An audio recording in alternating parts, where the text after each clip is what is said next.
송변의 회생 파산 들어와! 안녕하십니까. 회생파산 들어와 홍인섭 변호사입니다.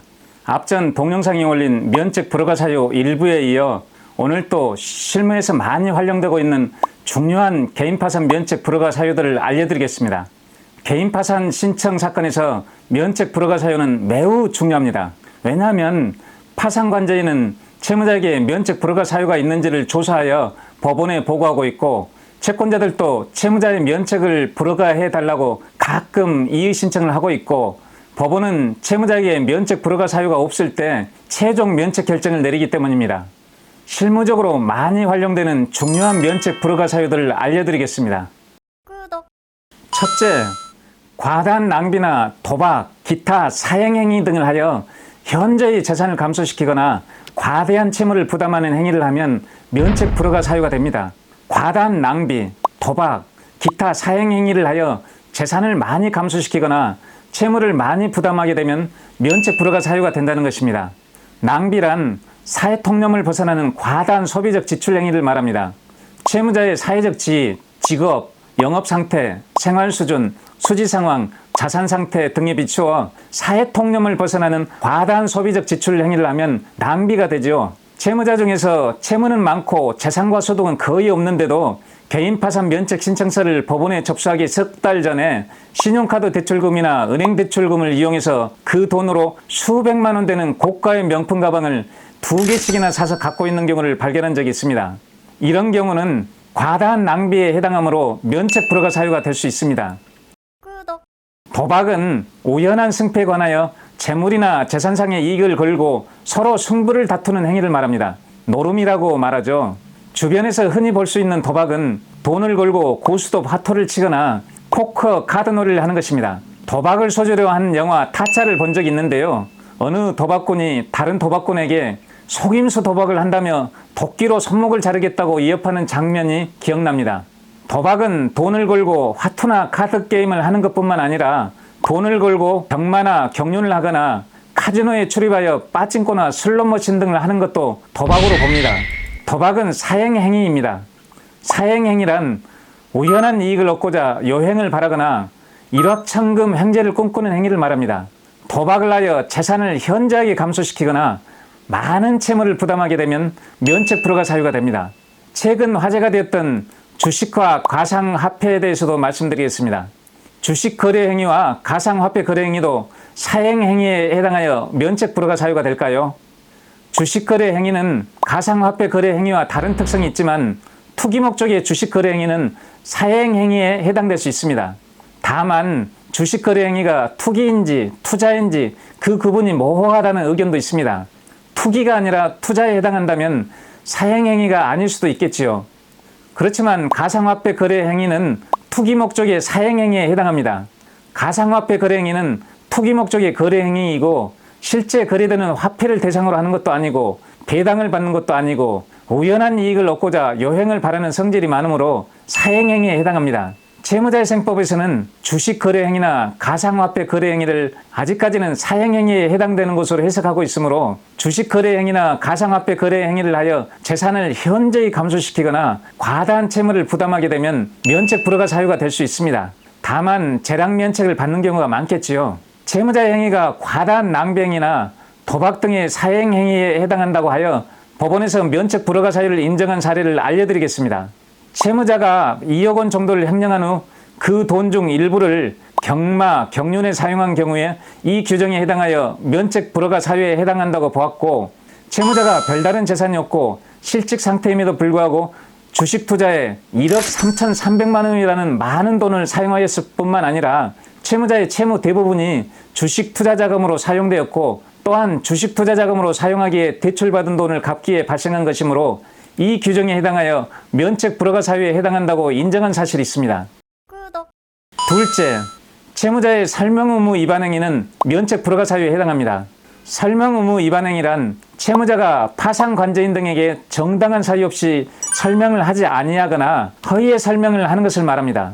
채무자회생법은 채무자 및 그 대리인 등 설명의 의무가 있는 자가 파산 관제인 등에게 정당한 사유 없이 설명을 하지 아니하거나 허위의 설명을 한 때에는 1년 이하의 징역 또는 1천만 원 이하의 벌금에 처한다라고 규정하고 있습니다. 채무자 등 설명 의무 있는 자가 파산 관제인 등에게 정당한 사유 없이 설명을 하지 아니하거나 허위의 설명, 즉 거짓말을 한 때는 설명 의무 위반죄가 되고 면책 불허가 사유가 됩니다.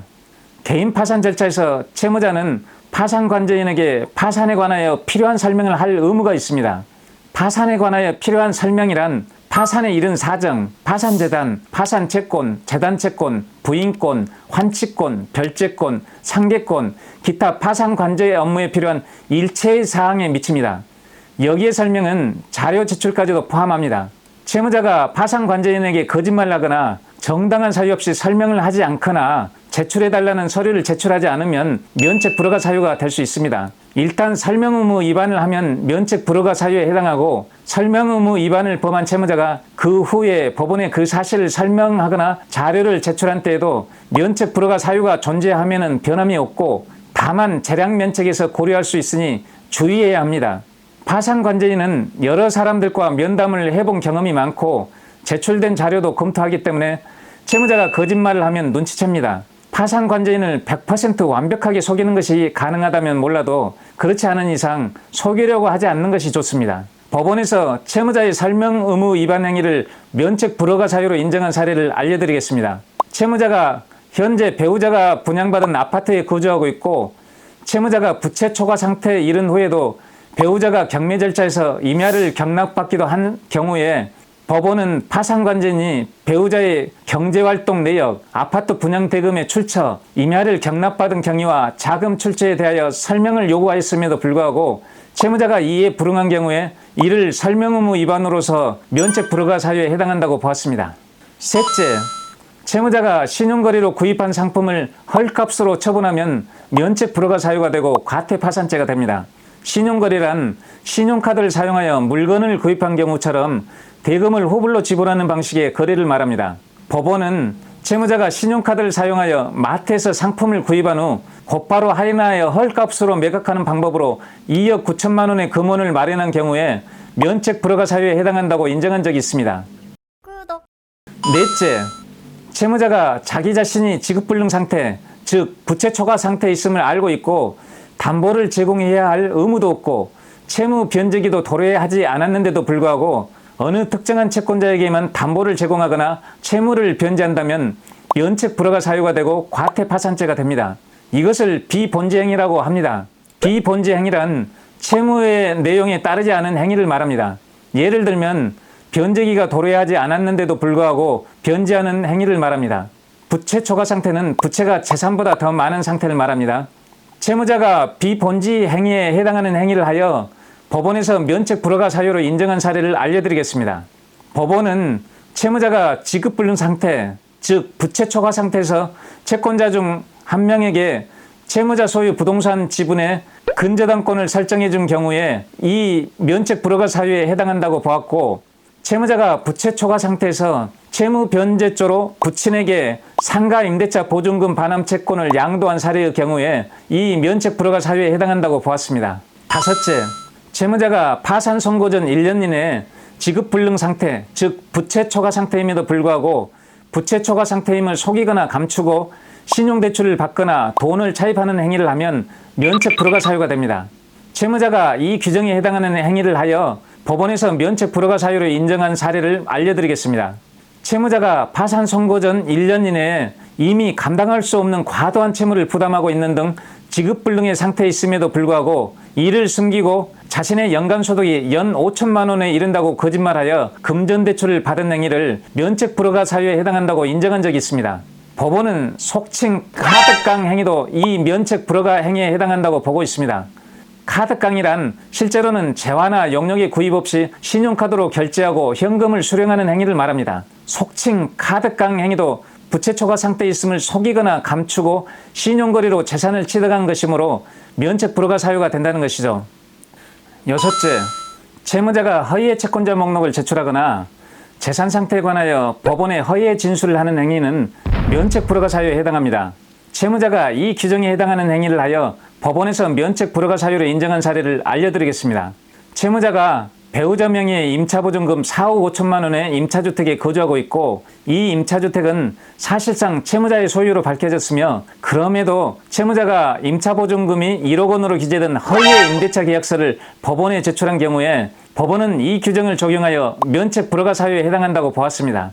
채무자는 개인 파산 면책 신청서나 첨부 서류 및 자료 등을 법원에 성실하게 제출하고 거짓말하지 말고 성실하게 진술하는 것이 중요합니다. 일곱째, 채무자가 과거에 개인 파산 면책 확정일로부터 7년이 지나지 않았거나 개인회생 면책 확정일로부터 5년이 지나지 아니하였는데도 불구하고 또다시 개인 파산 면책 신청을 한다면 면책 불허가 사유가 됩니다.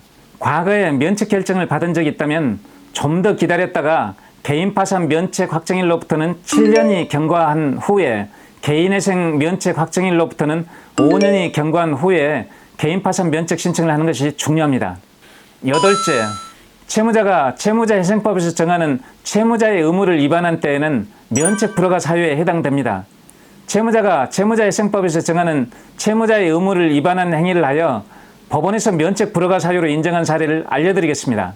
법원은 채무자가 파산 선고 후에 파산 관계인의 사전 허가 없이 채권자에게 공장, 기계 설비 등을 처분한 사항과 그리고 채무자가 파산 선고 후에 파산 관계인의 사전 허가 없이 보험 계약을 해지하고 해약 환급금을 반환받아 임으로 사용한 경우에 이 규정을 적용하여 면책 불허가 사유에 해당한다고 인정한 사실이 있습니다. 이상으로 실무에서 많이 활용되고 있는 중요한 개인 파산 면책 불허가 사유들을 알려드렸습니다. 법원은 채무자에게 면책 불허가 사유가 없어야 면책 결정을 내립니다. 그러나 채무자에게 면책 불허가 사유가 있더라도 법원은 채무자의 모든 사정을 고려하여 재량 면책을 내리는 경우가 아주 많습니다. 재량 면책이란 법원이 여러 가지 사정을 고려하여 재량으로 채무자에게 면책 허가 결정을 내리는 것을 말합니다. 법원이 재량 면책을 고려할 때 모든 요소를 참작하지만 특히 참작하는 요소를 알려드리겠습니다. 법원은 채무자가 일정 부분 재산 환가를 통해 채권자들에 대한 배당에 기여하였는지를 많이 참작하고 파산관계인의 조사에 성실하게 협조하였는지 등도 많이 참작합니다. 마지막으로 한 가지 더 말씀드리겠습니다. 저는 회생파산 실무 경력만 해도 10여 년이 넘습니다. 개인과 기업의 회생 및 파산 실무를 다루는 데 있어 이 서초동 바닥에서는 누구보다도 뛰어나다고 자부하고 있습니다. 개인이든 기업이든 회생과 파산을 고민 중이신 분들은 언제든지 저 홍인섭 변호사를 찾아주십시오. 오랜 실무 경력과 다수 사건 처리 성공 노하우로 든든한 안내자가 되어드리겠습니다. 여기까지 영상을 봐주셔서 감사합니다. 구독, 좋아요, 알림 설정까지 꼭 눌러주신다면 더 좋은 정보로 찾아뵙겠습니다. 지금까지 회생파산 들어와 홍인섭 변호사였습니다. 감사합니다.